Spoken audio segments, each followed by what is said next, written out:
بسم الله الرحمن الرحيم. بنابێەوەی کە ئایا سیاسەت لە ئیسلامدا هەیە یان نا. بەڵام لە ڕووخانی دەوڵەت سەرەتای بانگەوازی نهێنیەوە 3 ساڵ دواتر بانگەوازی ئاشکرا دواتر لە نێوان خۆمان خوا سبحانه وتعالى بە چ شێوەیەک بەندایەتی لەو بکەین. پرۆژەی ئاگایی هەوڵی بە ئاگاهێنانەوەی ئیماندارانی خاوەن پەیامە لەو مردنە هێواشەی دێتەڕێی کۆمەڵگاکان. دعما لقيصر لقيصر وما لله لله. پێیا دەڵێ پارەتان پێیە پارەیەکی پێ زیاترە یان تەڵاق بدرێ و بە تاقی تەنیا ببینیتەوە، هەم لایەنی سۆزداریەکی بەتەنێ ببینیتەوە، هەمیان تووشی خۆکوشتن ببی، یان تووشی دەستپانکردنەوە لە خەڵکی تر ببی، یان تووشی بەگشتی کێشەی لەگەڵ موسڵمانێک نییە کە بۆ خۆی خەریکی نوێژی خۆیەتی بۆ خۆی خەریکی بێکەوە جوێی دەگرین و شارەڵێ تاقەت نەبوون بابەتەکان بەڕاستی گرنگن ئەوەی جێ دڵخۆشی بەشدار بوون. واتە گواستنەوەی گفتوگۆیەکی لۆژیکی و بەراوردکاریە بۆ ناو دێڕەکان.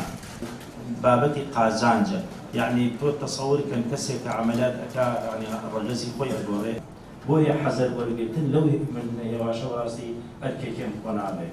گەیشتمە قەنەعاتێک کە ئەبێمە شتێک بنووسین کۆمەڵگە وشیار بێتەوە، تاکی موسڵمان وشیار بێتە، چونکە قەنەعاتێکم بۆ دروست بووە کە هیچ سەرکەوتنێ بەبێ وشاری کۆمەڵگە بەدەست نایە. پێغەمبەر عەلەیهی سەڵات وسەلام ئیشی کرد لەسەر وشار کۆمەڵگەی مەککە، دوای هیجرەتی کرد ئیشی کرد لەسەر وشارکردنەوەی کۆمەڵگەی مەدینە، ئەو بتوانیت شۆڕشەکەی سەر بگرە و دەوڵەت بەرپا بکە.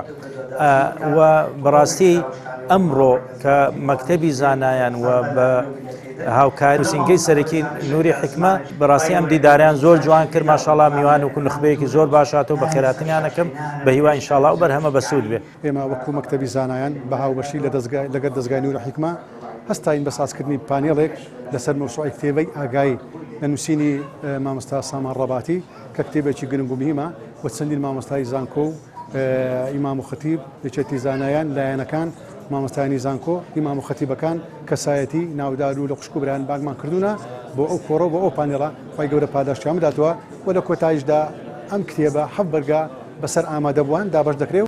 یاخود ناحەزە بە ئیسلام ئەو کەسە لە دەیان هێزی ئاشکرا و نهێنی ئەبێ کەنیسە زۆر بە وریایی وشەکانی هەم بژێرێت هەتا تۆمەتبار نەکرێت بە کۆنەخواز و بڵاوکەرەوەی کەراهێت. نخوا من لە خزمەت نخبە وەستا و وابزان کتابێکی خۆتان وەستا و کتێبەکەی دێتە بەدەستی ئێوە لە کۆتایی کتێبەکەیەکی و ئاکۆدێکی دەستی کاریگەری خراپەکە دروست.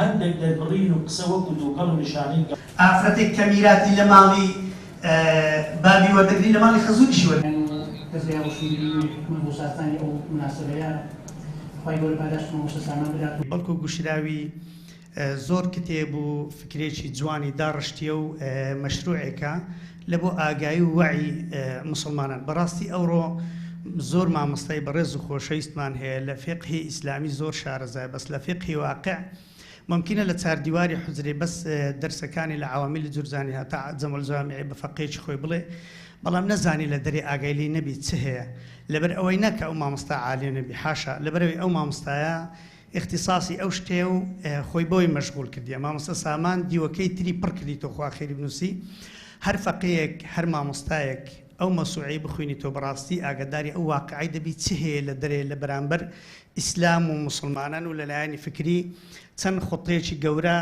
بەرامبەر ئەو ئیسلامە گەورەیە هەیە لە لێدانی ئیسلامدانێت چۆن لە ئیسلام بدەن. لە فەهمی مسلماناندا شتێک نەبوو بە ناوی ئەوەی کە سیاسەت لە ئیسلامدا هەیە یان نا.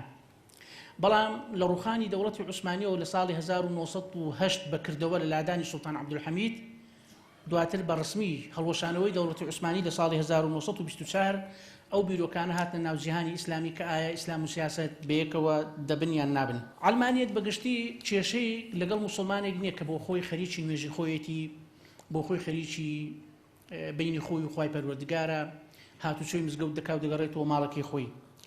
کێشەی لەگەڵ ئەو موسڵمانەش نییە کە هەندێک بابەتی بانکخوازی باز دەکا بەڵام زیانی لە بۆ پەزەکان نابی، بەڵکو کێشەی عەلمانیەت بەگشتی لەگەڵ ئەو موسڵمانەیە کە خاوەن پرۆژەیەکی سیاسیە، کە دەیەوێت سەروەری شریعەت بجێڕیتەوە. بابەتی ماری ئافرەتان کە ئەوان دەڵێن بابەتی ماری ئافرەتان عقلانی نییە لە کاتی بوونی ئابووری سربەخۆش نەفەقا نایەکسانی دروست ئەکات ژیاتی خۆی بۆ میرات و داوای هەڵگرتنی لە دەستور ئەکەن لە لاپەڕە حەفدە نووسەر نووسیوێتی کە تەبیعی بابەتی ژیر و ژنخوازی مارەکردن و ئەو حەقێکە خێخوای گەورە داینەوە باسی کردووە ئەوان دێنێ ئافرەتان لەوەش مەحرومکەن بۆڵکو دەڵێن ئەوانە جیاوازیە لە مابینی چکەوان دەڵێن هەبی هەردوو ڕەگەزیان لە ڕەگەزی نێر و مێ پیا و ژن هەروکو یەک من یەکسان بە لە هەموو شتێکدا ئەگەرچی لە شریعەتیشدا خوا گەورە دەفەرمی وەلەهن مثل الذي عليهن بالمعروف دەفەرمێ ئافرەتان بەرتەقای قورسەیان لەسەرێ بەرتەقای وەش مافیان هەیە کەواتە ماف بەرامبەر بە ئیشە زایدی هەر کەسێک بەرامبەر ئیش و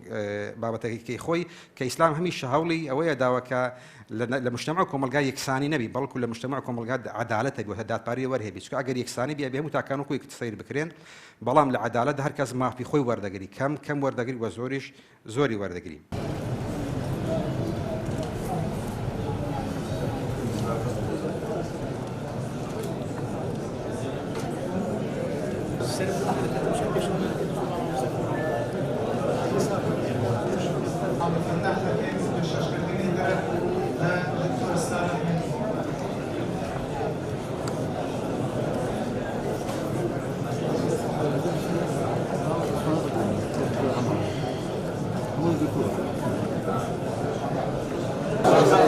Thank you.